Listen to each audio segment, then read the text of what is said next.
Back on the conversation here. It's an interesting debate we have in this country. We have a lot of silly debates, and this is among them. The Constitution says we shall not establish a religion, and so the right wing says that obviously means we should establish a religion. And then we have to debate it. So that's what we're gonna do here. We're at least gonna discuss it. Brettschneider is professor of political science at Brown University. He's also been a visiting professor at University of Chicago and Harvard Law Schools. And he's written a book about this, Religious Freedom. So Professor Brettschneider, great to have you on the show. Thanks so much. Looking forward to the discussion, and of course, what a great opening. Yeah, we've strayed so far from the ideas of our Constitution and the ideas of religious freedom.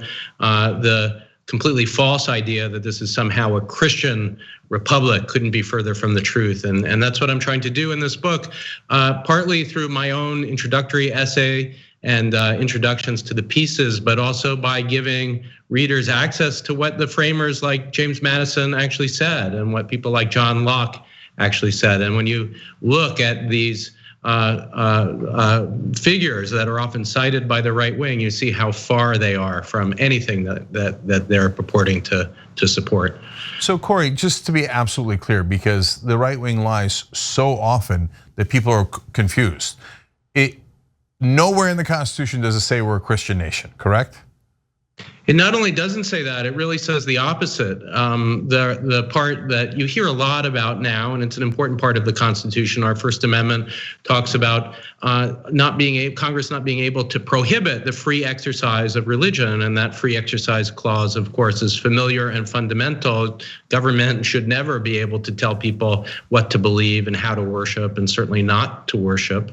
But there's another equally important and forgotten part, and that's the Establishment Clause, which talks about the importance of our government not being based on any one religion. That's the fundamental idea, that we don't have, certainly not a Christian republic, no republic based on any religion. But it's more than that. It's also that we can't make laws respecting an establishment of religion. And really what that means in common contemporary ways of talking is that you can't make laws related to religion or based on religion. So when you hear the Bible quoted, for instance, as a basis for limiting gay rights or limiting abortion rights, that's exactly what the framers disallowed in our Constitution. Okay, there's so many interesting parts of that. I'm gonna come back to that in a second because that's a more expansive view than you even hear in regular mainstream media. But right. I've always wondered, and I don't know if you have the exact answer to this because sometimes there aren't exact answers, but is America the first secular country? That's a good question. I mean, certainly even Locke, who's coming from England and is arguing for religious tolerance and limiting the role of religion in public, England had and still has a Church of England. So even the sort of home of religious toleration, which I think of as England had and has an established church, there certainly are many secular states now, and our government, I think, is unique in both demanding secularity from the way that we reason about religion, but also protecting it. And many secular states, France, for instance, don't really protect the freedom to practice religion at the same time. But I should know the answer to whether we were the first, but I tend to just be a little cautious in claiming that. So I'll have to get back to you on that one. Yeah, okay, I appreciate that. But the idea remains the same. Because I know Turk, the founder of Turkey, where my family originally was from, after the Ottoman Empire was defeated, built the Republic of Turkey and looked to Western civilization like America and said Turkey should be secular and should not be guided by Islam as it was previously. So America and the UK, as you point out, because I hear the right wing talking about Western civilization all the time. Reality is the Western civilization is the one that brought us secularism in the first place, right? Yeah. And the separation of church and state.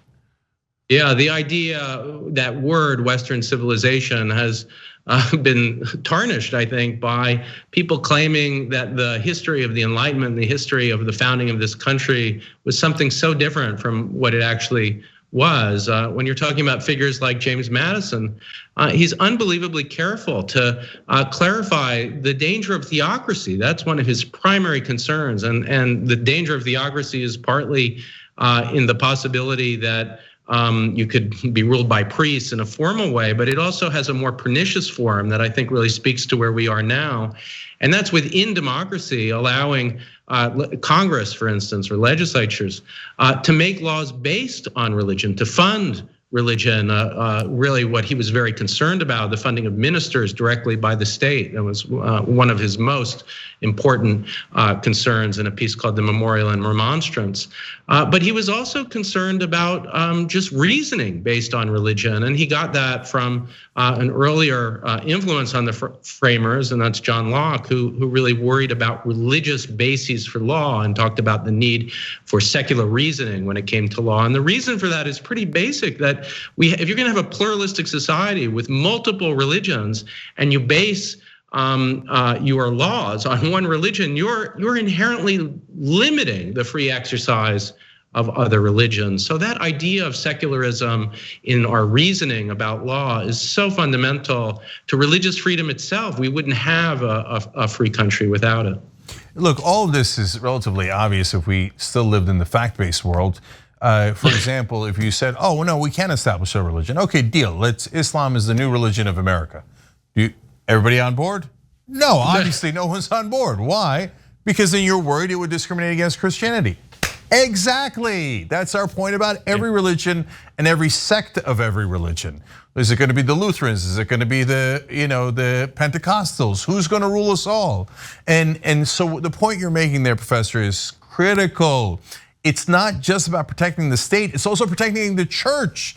Otherwise, one church will dominate all of the others, or one sect will dominate all of the others. The founding framers were genius. Again, we have to clarify in this land of alternative facts now.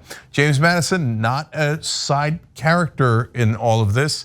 He's the guy who wrote the Constitution, right? Basically. So if anyone would know, it would likely be him. But that goes to my question now. So the founding fathers, everybody loves to adopt them for different reasons and find different little cherry pick quotes and stuff. But give us a holistic look at it. So I'm sure that there was disagreements, there almost always was, right? There must have been disagreements about this issue as well. So who is on which side?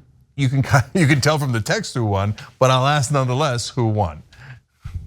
Yeah, I think that look, the framers just disagreed in the way that we do today, but some of them were more influential than others, and that's why I look to Madison as a leading light, and his ally, of course, Thomas Jefferson, on this issue. Not that they were terrible, of course, on the evil of slavery, thinking it would be abolished eventually, but very weak in their willingness to do anything at the time.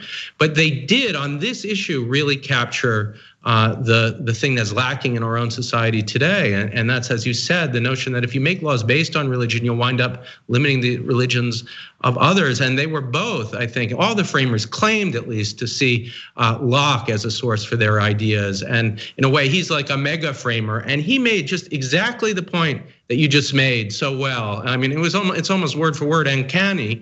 What he said is, look, imagine the city of Constantinople at one point in time controlled by religion A, and then in point two, controlled by religion B, and the two keep altering. What do you have? You have a war of religion. Nobody can exercise religion as a matter of freedom. And so inevitably, exactly as you say, establishing one religion lives to the limits on others. And I think that Jefferson and Madison really did believe that. Now, Madison himself struggled. So at one point there was a question about hiring a minister in Congress. And so you sometimes hear those who are skeptical of limits on established religions say, well, he did say this. Later in life, he I think had doubts about that. So they were dealing with the question of how you interpret these broad philosophical principles that we're talking about, and that's why it's possible to cherry pick, because they were flawed people. They sometimes got their own ideas right and sometimes got them wrong.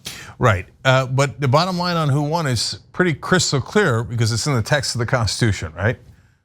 Well, I think when it comes to the question of what the law is, and the law is, if the law is the text, as conservatives often say, they call themselves originalists, then there's no way that you could allow for the idea that we should have an official religion in this country. So issues like public prayer in legislative meetings, for instance, I think has been given way too much leeway. The court at some point did enforce the law and limited the role of religious symbols in public life, crosses and creches. But more recently, with justices like Gorsuch and the new right wing, I really worry that there'll be an evisceration of the original meaning of the Constitution. So, and that is deeply ironic, given that the main credo of conservative justices are that they're originalist. Well, if you're an originalist, this is an open and shut case. There's no question about it. If you believe in the plain meaning of the text, another conservative principle in judicial philosophy, open and shut case. You shall not establish a religion. What part are you confused about? You shall have no test for public office, no religious test for public office. It's not at all unclear, not 1% unclear. So, but I want to go to something that you said that I had not heard before.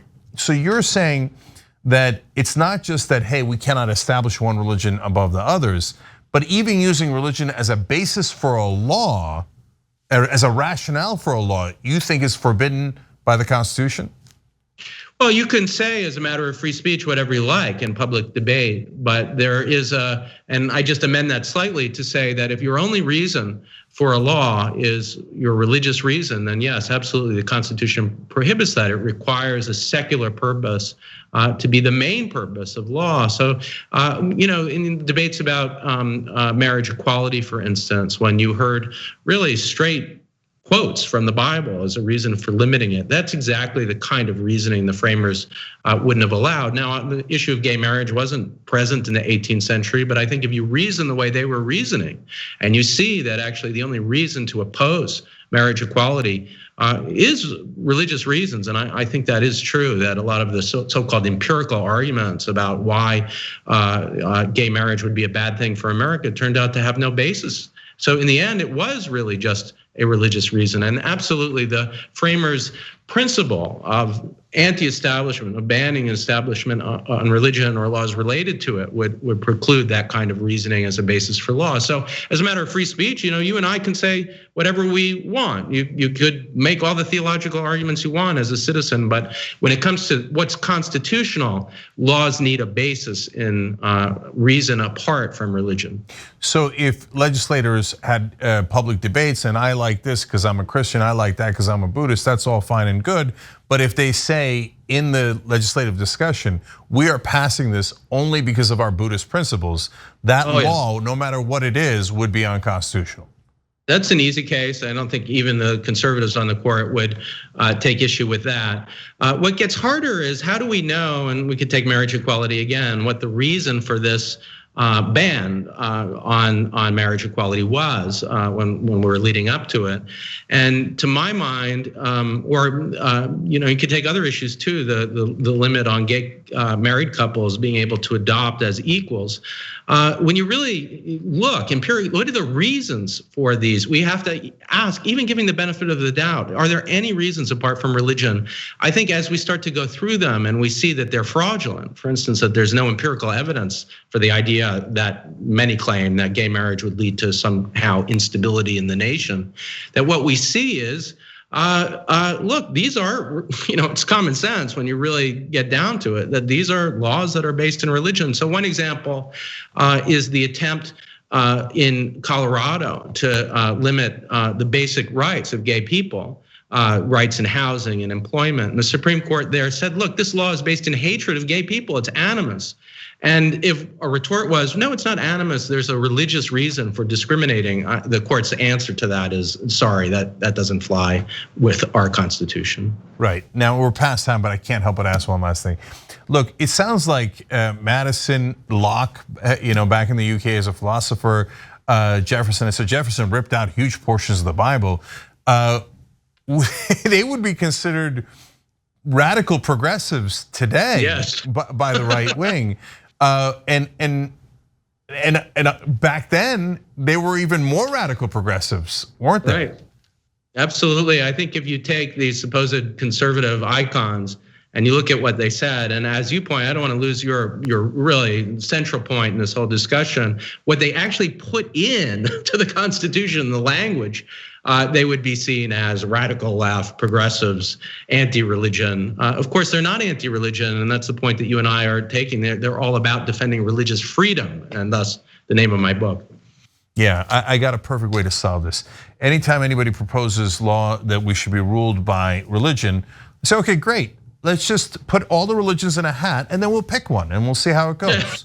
Right, exactly. Good luck to you. Yeah, guaranteed all of a sudden they'll believe in separation of church and state. That's right, yeah, you're really channeling John Locke there, exactly right. All right, Professor Corey Brettschneider at Brown, the book is called Religious Freedom. Thank you so much, we really appreciate it. Real pleasure, enjoyed it very much. Thanks for watching The Young Turks, really appreciate it. Another way to show support is through YouTube memberships. You'll get to interact with us more. There's live chat emojis, badges. You've got emojis of me, Anna, John, JR. So those are super fun. But you also get playback of our exclusive member-only shows and specials right after they air. So all of that, all you gotta do is click that join button right underneath the video. Thank you.